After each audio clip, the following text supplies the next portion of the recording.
Tingnan nyo guys, oh. Tungkol sa panaginip. Ayan, basahin ko po. Mandaraya at walang ibubunga ang pag-asa ng hangal. Labis siyang nagtitiwala sa mga pangarap. Parang nanguhuli ng anino o mahabol sa hangin. Ang taong nag-aabala sa panaginip. Number 3. Ang nakikita mo sa panaginip ay anino lamang ng katotohanan, gaya ng mukhang nakikita sa salamin. Kung hindi maaaring ang kalunihay, magbunga ng kalinisan. Lalong hindi maaaring ang kasinungalingan ay magbunga ng katotohanan. Ang mga hula, pangitain at mga panaginip ay kahangalan. Sapagkat kung ano ang inaasam-asam ng isang tao ay siya na namang inilarawan ng kanyang guni-guni.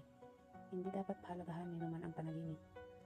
Liban na lamang kung iyon ay talagang pangitain mula sa kataas-taasang Diyos. Marami na ang naliblang ng mga panaginip at ang mga umasa dito ay napahamak.